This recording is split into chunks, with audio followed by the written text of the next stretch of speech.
Bonjour à tous, bonjour Bertrand Pancher, député de la Meuse et président du groupe LIOT, Liberté, Indépendants, Outre-mer et Territoires. Beaucoup de sujets à évoquer avec vous aujourd'hui, à commencer par ce qui s'est passé dans l'hémicycle hier pendant les questions au gouvernement, votre proposition de loi sur l'assurance chômage. Juste un mot avant de commencer pour vous rappeler que notre rencontre est retransmise sur le portail vidéo internet de l'Assemblée nationale et qu'un live tweet est assuré par nos amis Stanislas Noyer et Nicolas Prissette. Et je passe tout de suite la parole à Chantal Didier pour une première question. Oui, bonjour Monsieur le Président. Donc, est-ce que, selon vous, l'Assemblée a vocation à devenir le lieu de happening politique assez récurrent ? D'abord, je voulais vraiment vous remercier pour votre invitation, vous dire le plaisir que j'ai de vous rencontrer aujourd'hui. Cette question tombe bien parce que c'était vraiment la courte introduction que je voulais faire et qui va revenir très rapidement sur cette question très très précise. D'abord vous dire que je suis vraiment très frappé par le climat de grande violence dans notre pays, de violence généralisée et de violence aussi dans le monde.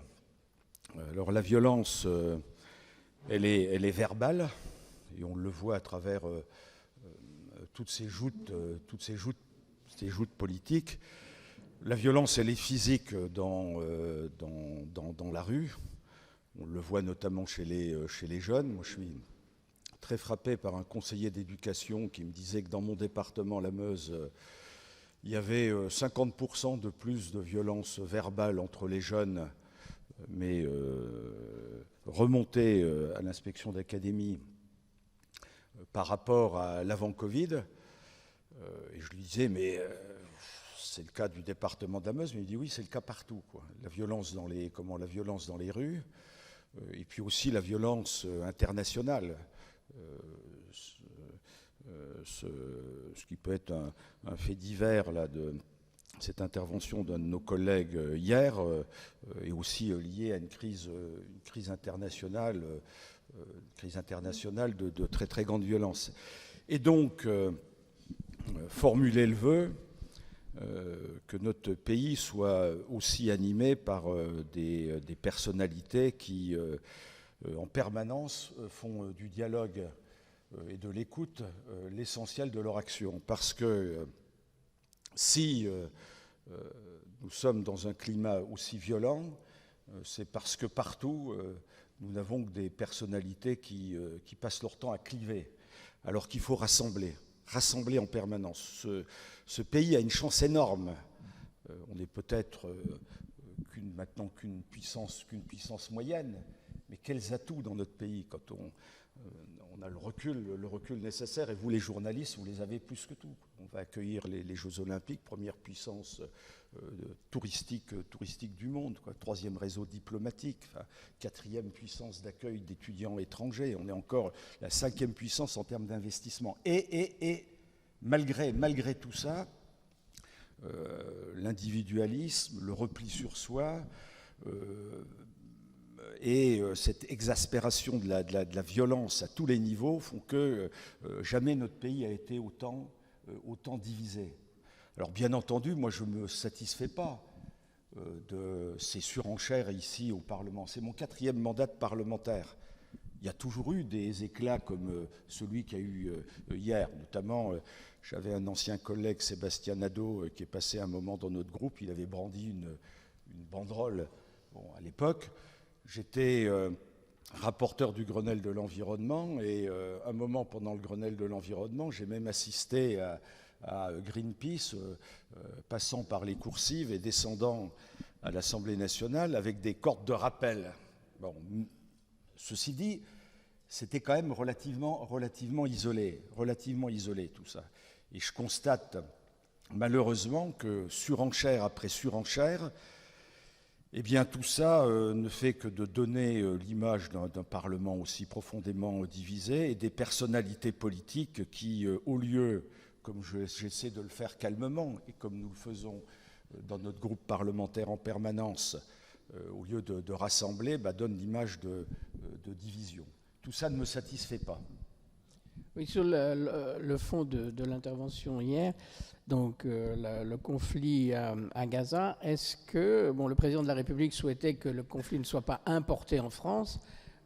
Il semblerait quand même que là, il ait échoué et que ce conflit soit bien importé. Enfin, on le vit en France aussi ou pas?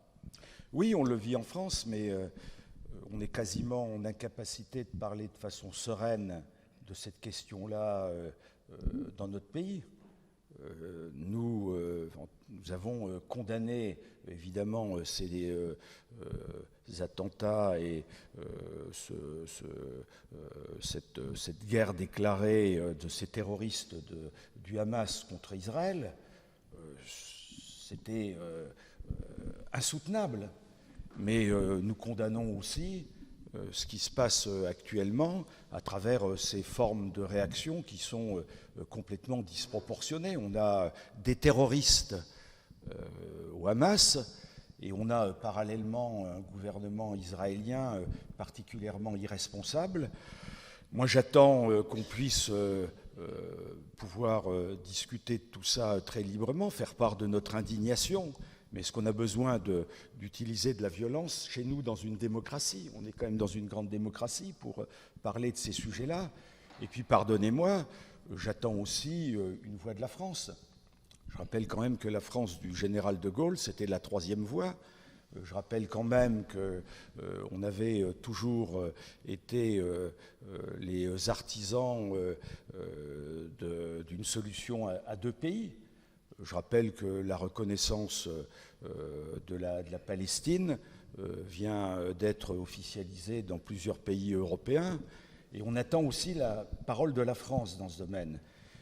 Et dans ce domaine, cette parole de la France a été quand même relativement diluée sur le plan international pour des tas de raisons, mais surtout parce que, comme sur le plan de la diplomatie, comme dans beaucoup d'autres domaines, on n'écoute pas nos diplomates, comme on n'écoute pas, on parlera de la crise sociale des responsables syndicaux, comme on n'écoute pas les Françaises et les Français. Nous souffrons d'un déficit d'écoute. Et ma conviction, en tout cas la conviction du groupe Lyotte que je préside, c'est qu'avec de l'écoute, avec du respect, du dialogue, sans doute une vaste réforme démocratique, eh bien, ce qui est considéré comme un déclin inéluctable peut, comme par enchantement, se transformer. On voit bien l'émotion, les tensions que suscite ce sujet, le geste de Sébastien Delogu hier. Est-ce que vous le regrettez, vous le condamnez? Est-ce que vous faisiez partie de ceux qui ont considéré qu'il fallait une sanction forte et rapide pour tourner la page d'une certaine façon, et en tout cas pour sanctionner ce qui s'est passé hier? C'est la troisième fois depuis le début de la législature qu'une telle sanction est prise, 15 jours d'exclusion des travaux de l'Assemblée. Est-ce que ça vous semble être à la mesure de ce qui s'est passé? J'ai demandé, moi, qu'il y ait une sanction qui soit proportionnée. Bon, c'est vrai que le collègue concerné a passé son temps à rajouter face à la presse en disant « mais ils peuvent me sanctionner comme ils veulent, je m'en fous ». Il y a quand même un moment, quand on est en séance de questions au gouvernement, c'est la population, c'est les Françaises et les Français qui nous regardent. On ne peut pas tolérer que des séances de questions au gouvernement comme ça soient interrompues. La présidence de l'Assemblée nationale n'a pas un rôle facile pour calmer dans une telle séance. Vous avez bien vu les positions de LFI, les positions de l'extrême droite qui en ont rajouté en se levant et en hurlant. Et la voix modérée est peu écoutée. Dans ces conditions, la sanction était inéluctable, mais on ne va pas passer notre temps en permanence à sanctionner. Il faut vraiment que la voix de la raison l'emporte. Et pour que la voix de la raison l'emporte, moi je pense qu'il faut vraiment instaurer un dialogue en permanence, respecter toutes les oppositions. Je rappelle quand même que les Françaises et les Français ont conduit un Parlement sans majorité, une forme de proportionnel. Moi qui rêve de la proportionnelle, on a une forme de proportionnelle de fait. Il aurait fallu en tout cas que le président de la République et que sa majorité relative, en tienne compte et fasse en sorte de faire travailler les uns et les autres de façon à ce que l'intérêt général en permanence l'emporte. Mais ce n'est pas le cas. Et on ne donne pas les bonnes leçons aussi au bon endroit. Le chef de l'État passe son temps lui-même à cliver. Je ne peux pas dire que nous ayons été beaucoup écoutés depuis 1 an et demi, presque 2 ans. Nous avons des propositions, tout le monde a des propositions. Je suis quand même très très frappé de constater que quand il n'y a pas les médias, quand on se met à travailler intelligemment les uns et les autres, le bon sens finisse par l'emporter. Pas de raison que le bon sens ne finisse pas par l'emporter.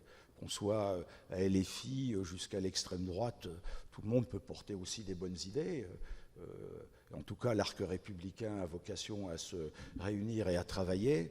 C'est pas le cas. Donc, les mêmes causes produisent en permanence les mêmes conséquences.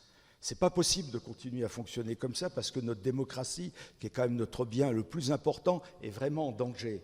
Moi, j'avais jamais pensé que nos démocraties puissent un moment être remises en cause. Je le pense maintenant. À travers toutes ces montées d'extrémisme, ce n'est pas en tout cas ce que je souhaite. D'autres questions sur ce sujet? Sinon, on va évoquer le texte qui occupe en ce moment l'Assemblée avec un sujet difficile, la fin de vie. Sujet qui était attendu par certains, redouté par d'autres. Est-ce que là, vous diriez, au vu des débats intenses, engagés, qui ont lieu depuis le début de la semaine, mais en même temps relativement sereins et apaisés, que là, le travail de l'Assemblée nationale est à la hauteur du sujet et des attentes des Français, avant de parler du fond? Il y a plutôt un débat apaisé sur le sujet. En tout cas, il y avait plutôt un débat apaisé. On a commencé à le constater en commission. On a évoqué tous les sujets qui nous animaient avec évidemment beaucoup de gravité. Je constate malheureusement que la commission, notamment à la fin de ses travaux, était plutôt composée de collègues un peu jusque-boutistes. Ce n'est pas un sujet facile. Pour la première fois dans notre pays, on va autoriser à donner la mort. Alors la mort, certes, de façon encadrée, de façon normée, de façon très prudente, mais on autorise à donner la mort. Les Françaises et les Français sont très majoritairement favorables à un droit pour l'euthanasie ou pouvoir accompagner la fin de vie. Je suis très frappé de constater que les professionnels eux-mêmes, non seulement, pas seulement divisés, mais sont globalement très, très hostiles à ce texte. Moi, j'ai eu un long échange ce lundi avec les responsables de mon centre de soins palliatifs. Je me suis dit qu'on avait vraiment le devoir de légiférer avec beaucoup de prudence. Qu'est-ce que m'ont dit les responsables concernés? Ils m'ont dit, voilà, dans le département de la Meuse, on suit, nous, 200 personnes en fin de vie depuis maintenant 15 ans. 200 personnes en fin de vie. On a une dizaine de demandes de suicide assisté. Personnes qui disent, vraiment, nous, tout de suite, c'est insupportable, vraiment, aidez-nous, on n'en peut plus, aidez-nous à mourir. Et quand on met en place un système d'accompagnement, c'est à la fin une personne par an et à peine, quoi. Et donc on voit bien que la question des moyens pour accompagner la lutte contre la douleur, elle est vraiment essentielle. Les premières lois datent je crois, de 2019, c'est-à-dire maintenant depuis 25 ans. On n'a pas la moitié des moyens nécessaires. Est-ce que la vraie question consistait pas d'abord à faire en sorte qu'on se dote de soins palliatifs à la hauteur de nos besoins, de nos enjeux, avant de commencer à légiférer? Et est-ce que tout ça ne va pas ouvrir une boîte à Pandore qui va faire en sorte que demain, on va tous se dire, finalement, comme on n'est pas aidé pour lutter contre la douleur, le plus simple, c'est de généraliser l'euthanasie. C'est vraiment des questions qui se posent. Et d'ailleurs, comment ne pas être troublé par les dérives des votes en commission. Ce texte pouvait sembler relativement équilibré. On voit qu'immédiatement, on lâche prise dans beaucoup de domaines. Et tout ça nous pose quand même beaucoup de questions. Alors c'est le début d'un long cheminement législatif. Le texte tel qu'il était au départ, vous auriez pu, au terme d'une réflexion, le voter ou est-ce que même ce texte-là vous paraissait compliqué, au-delà effectivement d'un certain nombre de modifications qui ont été faites en commission spéciale, et on verra ce qui se passe dans les prochains jours dans l'hémicycle. Moi, je vous avoue que quand ce texte est arrivé, je me suis vraiment interrogé en me demandant quel allait être mon vote. Je me suis toujours interrogé et je me suis dit, comme beaucoup de nos collègues, que ce qui était important, c'était de voir quelle allait être la sortie de ce texte. Bon, quand maintenant on explique que la question des pronostics vitaux engagés ne doit plus être mesurée à court terme ni à moyen terme et qu'il faut retirer ces critères, c'est quand même une ouverture vers l'inconnu. Quand les professionnels de santé me disent chez moi, écoutez, monsieur le député, si on nous oblige, nous maintenant, à donner la mort et qu'on n'a pas la possibilité d'exercer notre libre choix, plus de la moitié des personnes dans notre service en soins palliatifs vont démissionner. Alors je pensais que c'était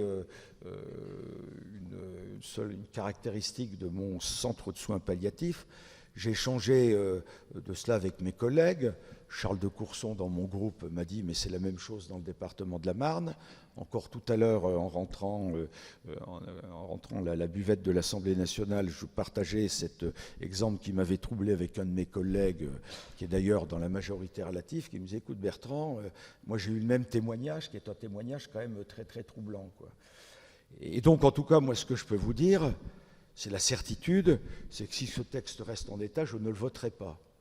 Bon, et que même si ce texte était profondément corrigé, j'attendrai vraiment toutes les navettes pour savoir quel allait être mon choix. C'est un choix difficile. C'est la première fois quand même qu'en France, on va autoriser à donner la mort, certes de façon très très réglementée, mais c'est quand même le choix à un moment où les hôpitaux connaissent une très très très grave crise. Il n'y a pas uniquement la question des moyens pour lutter contre les soins palliatifs. Il y a la question du suivi de toutes les personnes âgées. Moi, ma maman, elle a 88 ans. Elle vit à domicile. J'espère qu'elle va encore y rester quelques années. Elle me dit « je souffre en permanence, c'est épouvantable ». Le médecin généraliste, je constate que c'est difficile de faire en sorte d'abréger actuellement sa souffrance. Il y a toute la question des personnes âgées dans les EHPAD. Je rappelle quand même que le rapport Liébaud, qui avait été rendu public en début de précédent mandat, insistait sur le fait qu'on avait besoin de 7 milliards d'euros de plus pour traiter dignement nos personnes âgées. Moi, j'ai honte parfois de voir comment fonctionnent nos EHPAD. Ce n'est pas parce que le personnel n'est pas engagé. Enfin, de voir la déficience, l'insuffisance de moyens, et je me dis vraiment que je n'aurais pas envie de terminer ma vie dans ces EHPAD. Alors si on est issu d'une famille qui dispose de beaucoup de moyens, avec des enfants qui peuvent mettre 5, 6 ou 7 000 euros par mois pour offrir des EHPAD privés bien encadrés, ça va. C'est quand même pas le cas d'une grande partie de nos concitoyens, quoi. Est-ce qu'on s'interroge sur les vraies priorités dans notre pays, et notamment les priorités en termes sociaux et les priorités en termes médicaux? Notre pays est un des pays qui dépense le plus en termes de dépenses publiques de tous les pays occidentaux. On a les plus grandes dépenses, vous le savez. On est le pays le plus endetté, avec les dépenses publiques les plus élevées et avec des services publics qui fonctionnent le plus mal. Cherchez l'erreur. Cherchez l'erreur. Ce n'est pas parce que le pays ne dépense pas le plus, c'est parce que le pays fonctionne le moins bien.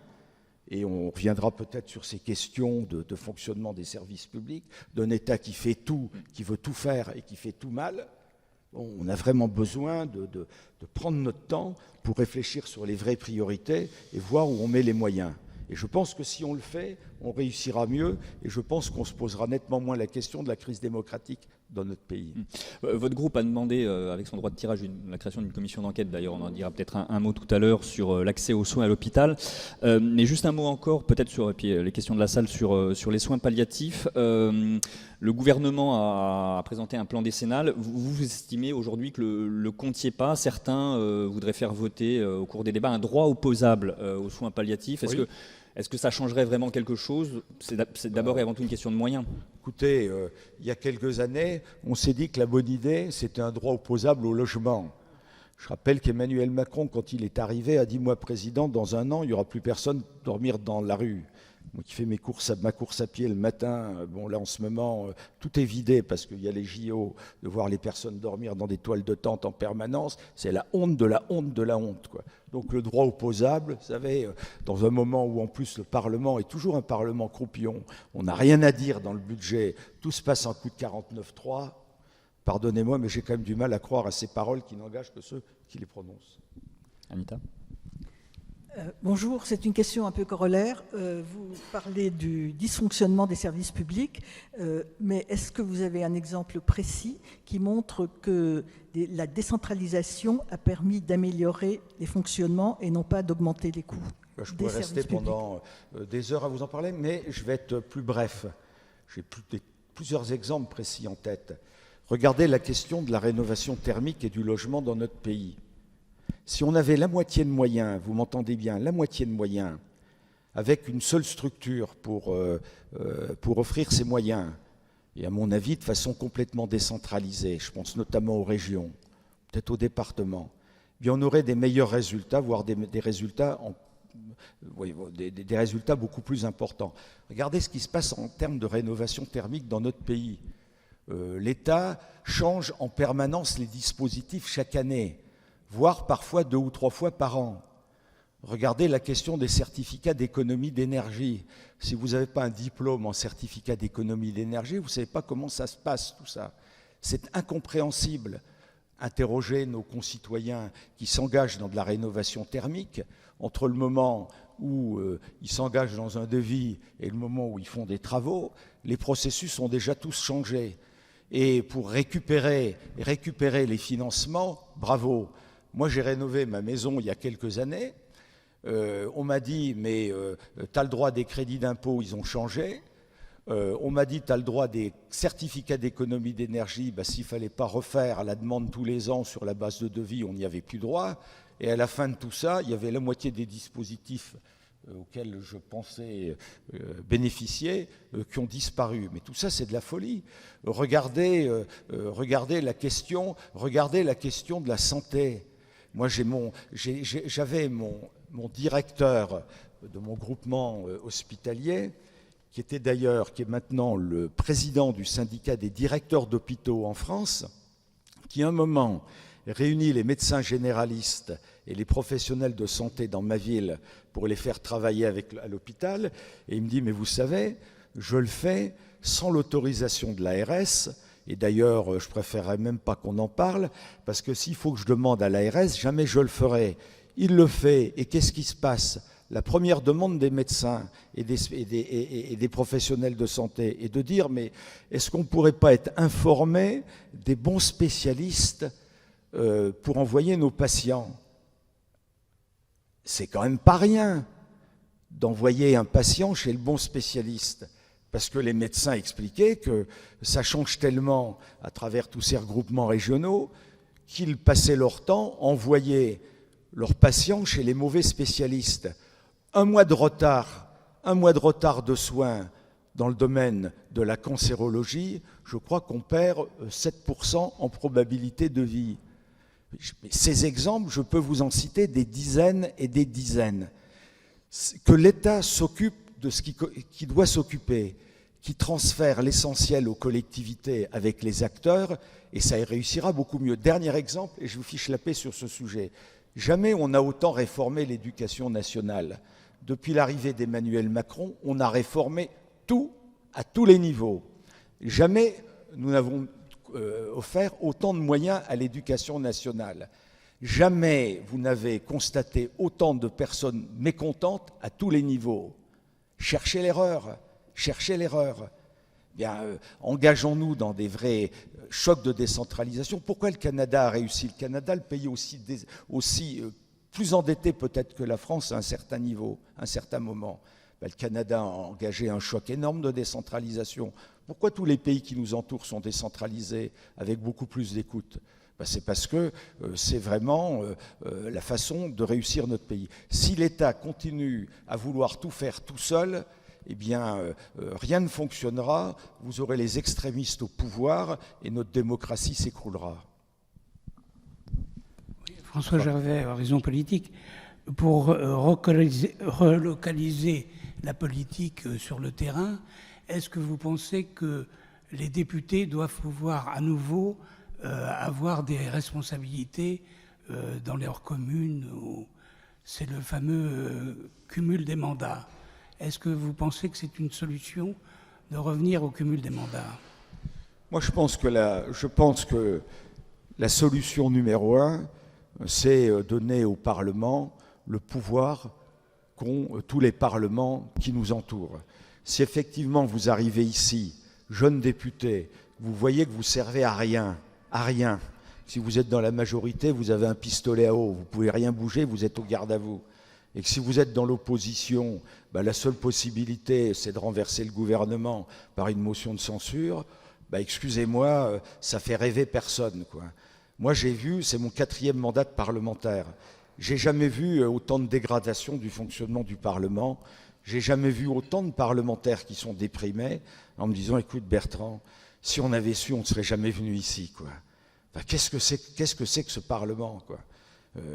Faisons en sorte que le Parlement soit écouté. Il n'y a pas de majorité ici à l'Assemblée nationale, mais donnons la possibilité de travailler ensemble. Faisons en sorte que les parlementaires aient des droits de tirage sur les organismes d'expertise dans notre pays. Faisons en sorte que nous disposions des moyens dans nos groupes parlementaires en termes de personnel pour travailler et d'expertiser les textes de loi.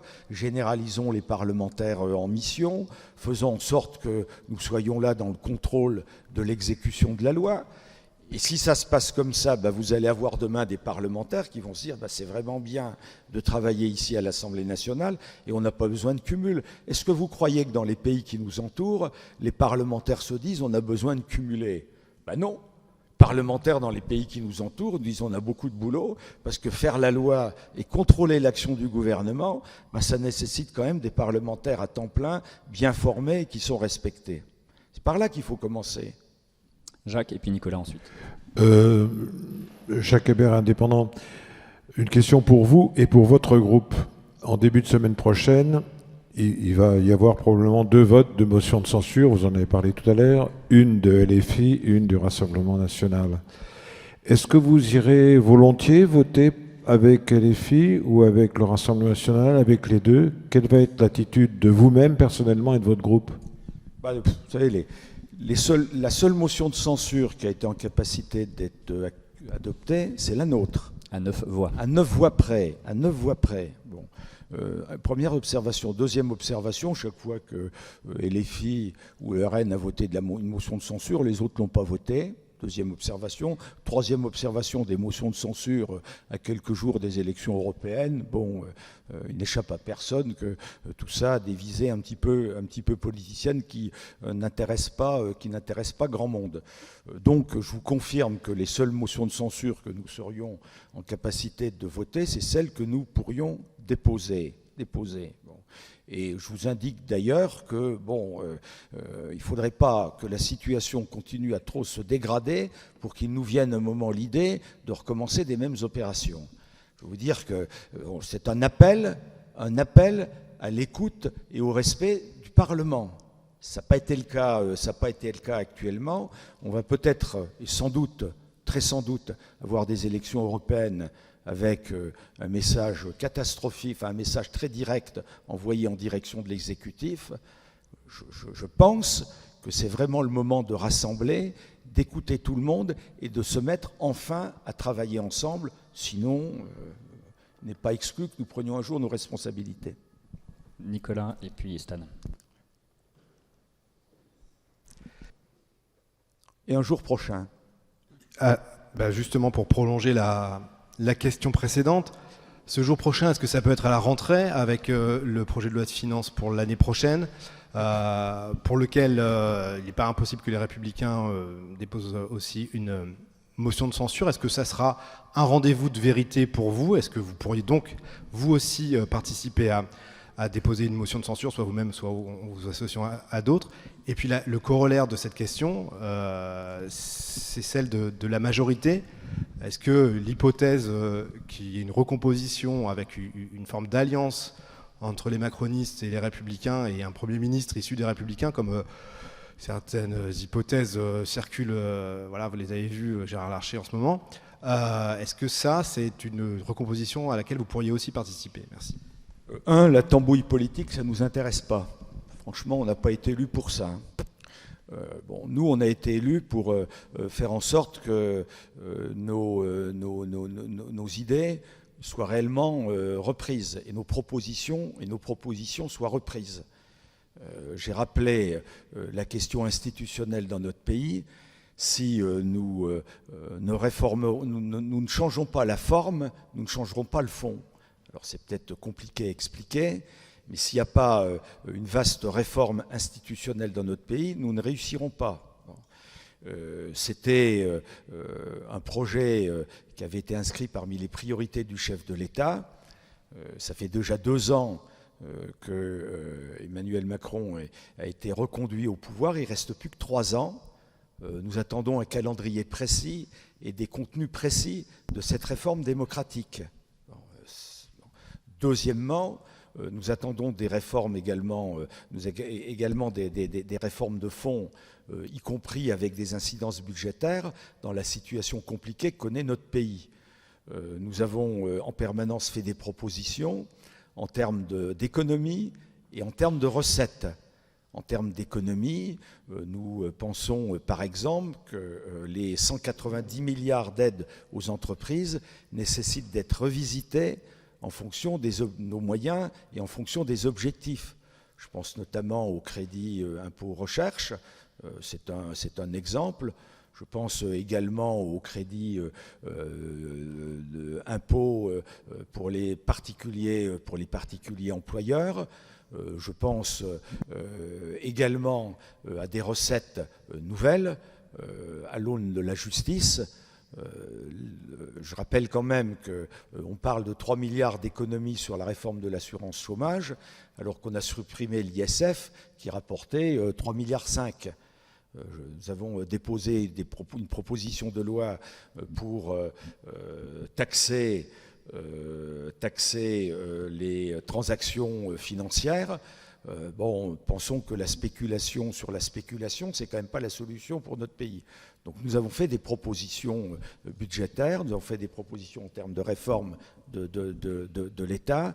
Il va y avoir un choc dans quelques jours à travers ce résultat des élections européennes. On va se rendre compte que Marine Le Pen est maintenant au pouvoir. J'espère qu'il va y avoir un choc de la part de l'exécutif, que ce choc va être compris de la part de l'exécutif et qu'il va y avoir un changement complètement de méthode sur la base de l'écoute de nos propositions.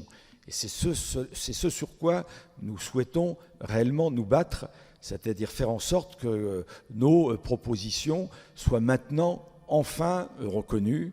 Et c'est comme ça que l'action du groupe Lyot pourra s'interpréter ces prochaines semaines et ces prochains mois. Vous dites Marine Le Pen au pouvoir ? Marine Le Pen ne cesse de monter. C'est plus un leurre, un fantasme, une peur qui n'est pas partagée. Marine Le Pen risque d'arriver au pouvoir avec des solutions qui vont nous faire perdre encore des années et des années, alors que travailler ensemble à travers des propositions telles qu'on les pousse, va faire en sorte que ce pays puisse enfin se redresser. Je suis quand même très très frappé là par l'engagement, la bonne volonté, la disponibilité non seulement d'un grand nombre de nos concitoyens, mais des représentants de l'ensemble des corps intermédiaires. On travaille avec les organisations syndicales, patronales, tous les corps intermédiaires. Les gens veulent vraiment complètement s'engager. Ils ont des solutions pour notre pays. Tout ça peut, comme par enchantement, et je ne dis pas comme par magie, parce que ce n'est pas de la magie, mais comme par enchantement, si on fait en sorte de se remettre tous à la table, de tous s'écouter et de travailler sur les priorités de notre pays dans les 3 prochaines années, j'ai la certitude que ce pays peut très rapidement se redresser. En tout cas, que les Françaises et les Français se disent enfin on est écouté, on prend les sujets par le bon bout et il y a des résultats en fonction des priorités qu'on se donne. C'est une certitude pour nous. Stan. Quand on pense à vos propositions, vous évoquez vos propositions, moi j'ai un mot qui vient, c'est décentralisation. À part ça, j'en ai pas beaucoup d'autres. Et deuxième question, vous avez une proposition de loi, vous avez réuni les partenaires sociaux à l'Assemblée, vous avez une proposition de loi qui vient bientôt dans le cadre de votre niche sur la réforme de l'assurance chômage. Est-ce que là-dessus, j'ai été la lire et j'ai compris que vous vouliez supprimer la contracyclicité. Et je ne comprends pas bien parce qu'a priori, justement, ce qu'on peut déplorer, c'est que la réforme actuelle ne respecte pas la contracyclicité annoncée. Donc, est-ce que vous pouvez expliquer ? C'était pour nous une forme de provocation, en expliquant que de toute façon ça servait à rien, puisque le gouvernement était en train de remettre tout ça en question, et qu'il valait mieux qu'on mette le doigt là où ça faisait mal. Pourquoi nous sommes battus contre la nouvelle réforme de l'assurance chômage? Comme nous sommes battus contre la réforme sur la retraite. Sur la retraite, c'est pas parce qu'on ne voulait pas un système qui n'était pas équilibré. Sur les retraites, c'est parce que on voulait vraiment faire en sorte qu'on écoute les Françaises et les Français, surtout les partenaires sociaux, qui auraient pu tous se mettre d'accord sur une réforme. Et c'est pareil pour la réforme de l'assurance chômage. Les partenaires sociaux ont commencé à se mettre d'accord sur la réforme de l'assurance chômage. Certes, vous faites très bien votre métier de journaliste. Vous allez m'interrompre. Ils n'ont pas été jusqu'au bout. Elle n'a pas été jusqu'au bout. Chantal Didier me le dit excellemment. Mais elle n'a pas été jusqu'au bout, d'abord parce que le cadrage du gouvernement était tel qu'il faisait en sorte de renvoyer les partenaires sociaux dans une nasse. C'est la raison pour laquelle, dans notre projet de loi, nous voulons changer les dispositifs d'injonction du gouvernement chez les partenaires sociaux. Mais les partenaires sociaux étaient prêts à trouver un accord. Tous les partenaires syndicaux, c'était le cas pour les partenaires syndicaux. Et pour avoir rencontré les partenaires patronaux, je peux vous dire que personne n'était enchanté de ce passage en force. Bon, alors quand vous êtes patron, évidemment, on vous dit ne vous inquiétez pas, on va encore mieux vous traiter, vous donner un peu plus d'argent. Il y a un moment, ils se disent pourquoi pas accepter tout ce qui nous est promis, mais c'était pas la priorité, vraiment pas la priorité, ni du MEDEF, ni de l'UDP, qui ont tous dit mais enfin ce passage en force c'est pas possible. Qu'est-ce que nous demandent les chefs d'entreprise? Ils nous demandent des vraies politiques industrielles. Ils nous demandent de la souplesse dans les dispositifs, ils nous demandent de la simplification, ils nous demandent de la protection au niveau européen, mais ils ne nous demandent pas d'aller à la casse sur le plan social. Cette façon de procéder est injuste. Cette façon de procéder, c'est aussi un passage en force par rapport au Parlement. Enfin, c'est quand même dingue, quoi. Les mécanismes sociaux, c'est la moitié du budget général en France, et on va passer outre le Parlement.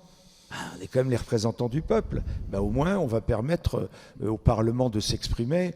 Et je peux vous dire, là, mon petit doigt me fait dire que le gouvernement est particulièrement inquiet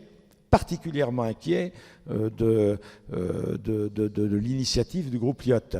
Je ne suis pas certain que, enfin, je pense plutôt que même chez les parlementaires de la majorité, à qui on avait dit, mais la dernière réforme, qui était une réforme particulièrement dure, c'est la der des der, alors qu'on en remet une couche maintenant, je ne suis pas sûr que tout le monde va être au garde à vous le 13 juin prochain pour être aux ordres et voter contre la proposition du groupe Lyotte. Ouais, ce sera dans le cadre de votre journée d'initiative parlementaire. Vous pensez que ça peut être voté, obtenir une victoire politique symbolique, ouais? Ah oui, je pense que ça, je pense que ça peut être voté. Et si franchement le Parlement s'exprime comme ça, le gouvernement va pas. Alors, ils font pas à nouveau passer en force. Après, sans doute la bâche qu'ils vont se prendre aux prochaines élections européennes, quoi. Disant bon, stop. Peut-être c'est peut-être le moment de siffler un peu la fin de la récré, en se disant on peut retravailler tous ensemble.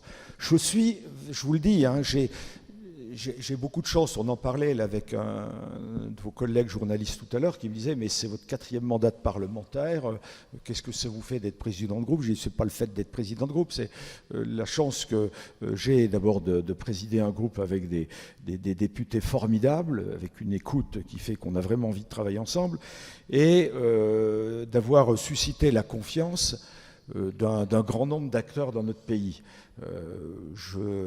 J'entretiens des liens de confiance, voire d'amitié en direction avec un grand nombre de leaders des corps intermédiaires dans notre pays. Je suis vraiment, vraiment frappé par le grand sens de la responsabilité des uns et des autres, quoi. Tout le monde a conscience que notre pays peut vraiment rentrer dans le mur. Tous les leaders syndicaux, patronaux, agricoles, associatifs me disent mais vraiment où va-t-on? Où va-t-on? Ce beau pays est en train de s'écraser. Et la seule solution, c'est vraiment qu'on travaille tous ensemble, qu'on s'écoute. Et si on travaille et on s'écoute, on trouvera tous les solutions. Moi, quand je discute avec les leaders syndicaux, c'est pas des fins fous de la dépense publique, hein. Croyez pas ça, hein. C'est ce qu'on dit en disant mais ils défendent ceux qui veulent rien foutre. Enfin, c'est quand même vraiment, c'est pas le sujet, quoi. C'est pas le sujet. Ils sont tous très très responsables et vous allez les mettre ensemble. Nous allons trouver les solutions pour faire en sorte que la France réussisse. J'en suis certain. Oui, bonjour, Louis Guarino pour le bulletin des transports et de la logistique. Toujours une question sur respect du Parlement, budget de l'État et priorités économiques et sociales pour notre pays. Le gouvernement a décidé de supprimer 10 milliards de crédits dans un décret en février. Alors si on ventile un peu, si on se fixe sur par exemple les crédits de l'écologie, il y a 2,2 milliards qui sont supprimés et notamment près de 400 millions d'euros pour les infrastructures de transport. Est-ce que ce n'est pas une impasse dans la mesure où aujourd'hui le gouvernement veut insister sur la réindustrialisation, sur la planification écologique, en disant on va supprimer 2,2 milliards d'euros sur des crédits via le pouvoir réglementaire? Oui, mais la réponse est oui. On supprime des crédits par décret. On n'a encore pas d'ailleurs des indications précises de tout ce qui va être supprimé. Alors on nous dit il y a 10 milliards, dont 5 milliards fléchés et 5 milliards des économies, budget, ministère par ministère. On va en reprendre encore une couche de 10 milliards cette année, dont on ne connaît pas non plus le contenu. Et puis apprêtez-vous à une nouvelle vague de 20 milliards l'année prochaine. C'est pas rien, hein. L'éducation nationale, on va les priver de 600 millions d'euros. Bon, on leur a dit mais vous aviez des réserves l'an dernier, sauf que l'an dernier ça a été épuisé par les heures supplémentaires et tout le monde dit mais comment ça va fonctionner? L'écologie c'est pareil. Il y a des budgets d'investissement, il y a des budgets de fonctionnement. Mais vous posez une très bonne question. Est-ce que vous ne pensez pas qu'on aurait dû commencer par le bon bout, en se disant on fait ce choc de partage des pouvoirs, de décentralisation avec les acteurs sur le terrain, pour regarder ce qui est d'important, d'essentiel. Avec tout ça, on fait des économies. Et puis, on n'a plus de problème de déficit budgétaire. Hein. Je vais vous donner un autre, donner un autre exemple. Moi, je siège dans la commission départementale d'octroi des subventions aux collectivités territoriales, la DETR. Alors l'État se dit cocorico, on n'a jamais donné autant d'argent aux collectivités. Je passe mon temps à inaugurer des équipements dans mon département en disant « Waouh, qu'est-ce qu'on finance quoi ?» Alors évidemment, l'État file un petit bout, les régions filent un petit bout, les départements filent un petit bout, les intercommunalités filent un petit bout, et puis quand c'est l'État, c'est 3 ou 4 dispositifs différents, et finalement, il y en a tellement qui financent que personne n'est responsable. On donnerait la moitié, on supprimerait ces aides de l'État qui sont de... Je pense que ça avoisine le milliard d'euros, j'ai peur de dire une bêtise. On diviserait cette aide de moitié en les donnant directement aux collectivités, en disant c'est dans votre budget de fonctionnement, mais ne nous demandez plus rien. Je pense que les collectivités seraient très contentes. Je pense qu'on gagnerait 500 millions d'euros. Et cette démonstration, je peux vous la faire dans des tas de domaines différents. Alors évidemment, on est au pied du mur. Et à chaque fois, je rencontre le Premier ministre, le ministre du Budget, il me dit hey, « fais-nous des propositions, des propositions ». Il dit « attendez, les enfants, vous êtes gentils, vous faites tout ça par le mauvais bout. Commencez par une réforme structurelle de notre pays, donnez-nous du temps, et on va le faire. En 2 ou 3 ans, on peut faire la réforme structurelle. Cherchons un peu des économies et mettons-nous autour de la table pour les priorités, mais ne le faisons pas par décret. Parce que ce qui va se passer... vous le savez très bien, en termes d'investissement, on a promis 100 milliards d'euros pour les infrastructures ferroviaires en France. D'ici, c'est combien 2030, je crois. Hein. Le patron de la SNCF qui, malheureusement, est débarqué de façon honteuse. On a fait le travail qu'a fait Jean-Pierre Farandou, et d'être débarqué comme ça pour faire un tout petit peu, de faire en sorte que les JO se passent bien.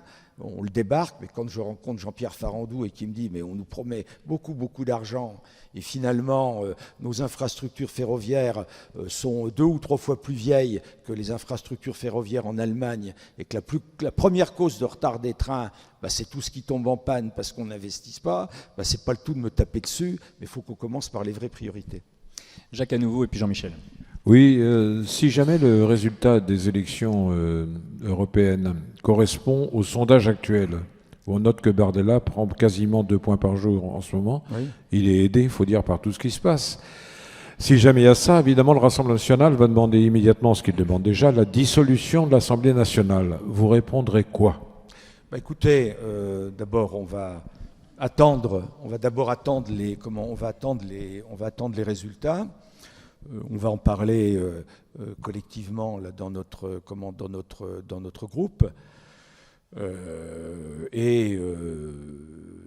va, en fonction de la situation, lancer un appel au rassemblement. Enfin, tout ça, c'est pas possible. Enfin, on verra bien. Quand je dis c'est pas tant. Enfin, c'est pas tant un appel. Pardon, je me suis mal exprimé. C'est pas tant un appel au rassemblement qu'un appel à tenir compte. Je me suis mal exprimé, pardon. C'est tenir compte. Enfin, c'est un appel à tenir compte des priorités telles qu'on les a nous-mêmes définies. Le pays ne peut pas continuer à être dirigé avec du passage en force à coup de 49.3 et à coup d'un Parlement qui n'est pas écouté. Chaque temps suffit sa peine. Bon, on va attendre une dizaine de jours. Bon, moi pour le moment, j'attends beaucoup de la fin des débats de façon à faire en sorte que les Françaises et les Français soient éclairés. J'espère que tout le monde ne va pas oublier qu'il y a des objectifs quand même européens qui sont quand même essentiels.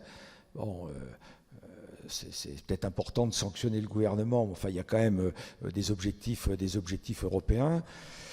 On va voir le moment venu, mais je pense que personne ne pourra rester inactif si le résultat là, des sondages se traduit maintenant dans les urnes. Michel. Oui, bonjour, Jean-Michel Lamy, nouvel économiste. Vous nous avez présenté des demandes sociales pour la fin de vie, etc. Et puis, bien sûr, la taxation du capital productif pour le registre des économies. Alors, l'INSEE publie en fin de semaine les comptes de la Nation 2023, très détaillés.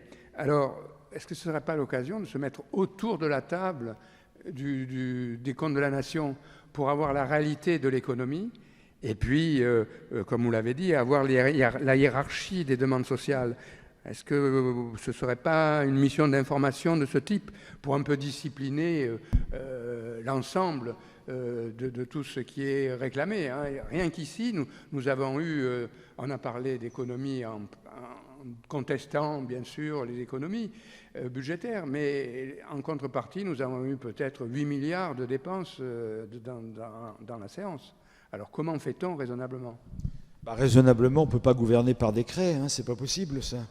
Raisonnablement, il faut qu'on en discute. Nous avons remis l'année dernière à Bruno Le Maire une liste très précise de dépenses, une liste très précise de quelques recettes supplémentaires qui sont des recettes de bon sens et d'économie. Notamment, on pense un moment que la réflexion sur la taxation du grand capital, enfin des grandes richesses se pose. On est le pays le plus inégalitaire de tous les pays occidentaux en termes de transfert, en termes de transfert de patrimoine. Il y a quand même un sujet. On a eu des grands groupes qui se sont vraiment enrichis à travers le Covid et des ressources supplémentaires. On a quand même 190 milliards d'aides en direction des entreprises. Il faut aider les entreprises. Mais est-ce que vous ne pensez pas que le bon sens est d'aider les entreprises ponctuellement en fonction des missions qui sont mises en œuvre remplies par les entreprises, et qu'à un moment, il n'est pas inutile de faire une revue de ces dépenses.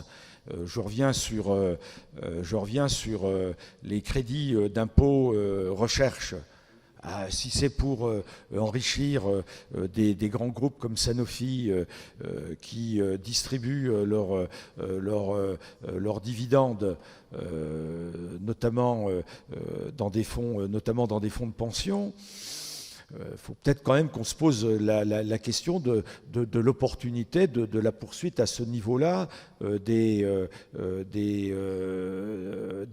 dépenses. On a des économies, on a effectivement des économies à réaliser.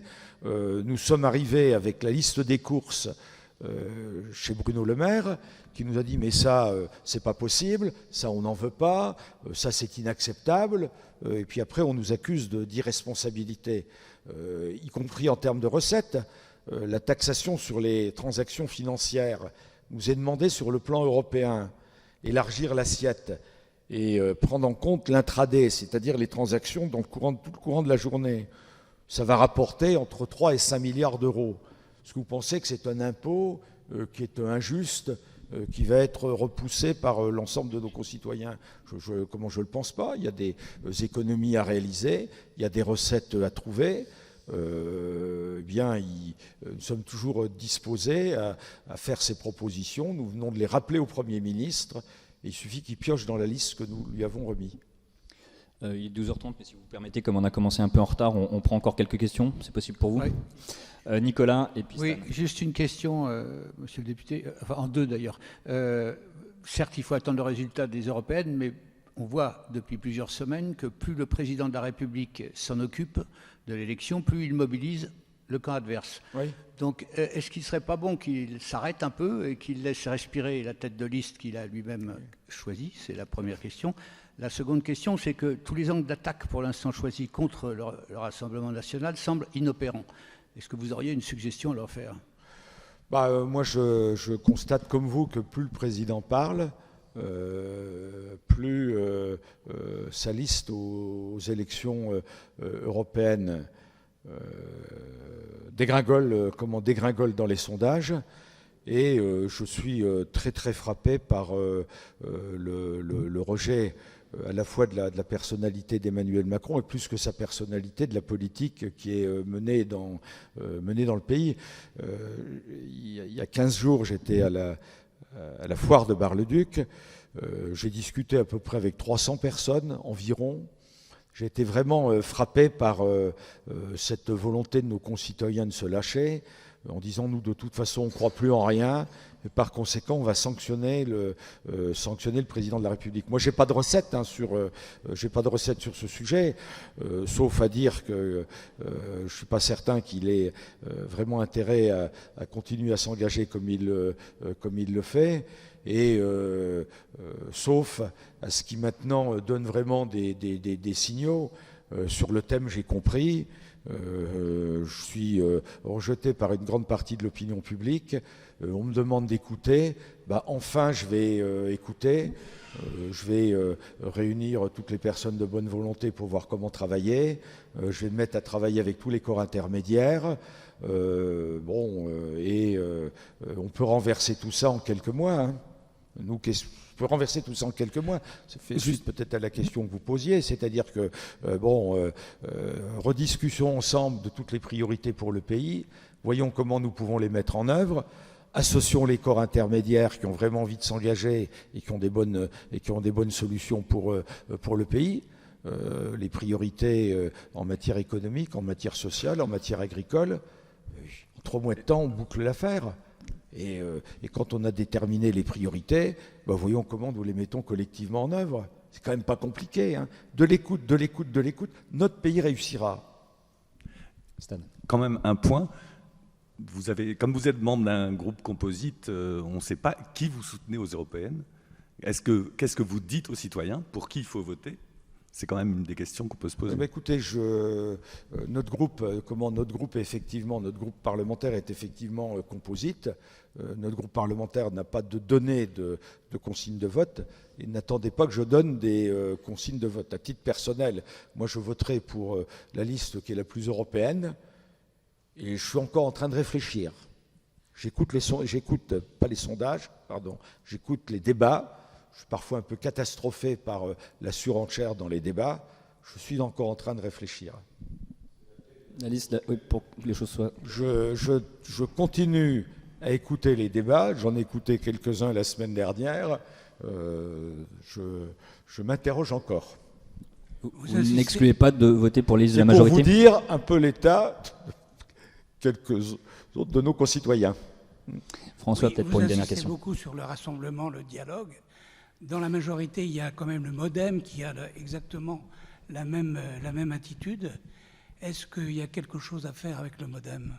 Écoutez, moi je pense qu'il faudrait que tous les partenaires de la majorité relative se réveillent et se disent ça suffit. Ils ont quand même des lignes plus directes que les nôtres, quoi. Hein. Il suffit qu'ils se mettent à taper sur la table. Eux-mêmes considèrent que ça ne peut plus durer. Ça continue comme ça, c'est l'extrême droite qui va arriver au pouvoir. Avec une catastrophe pour la France, parce que les solutions ne sont pas là. Un choc dingue pour l'Europe.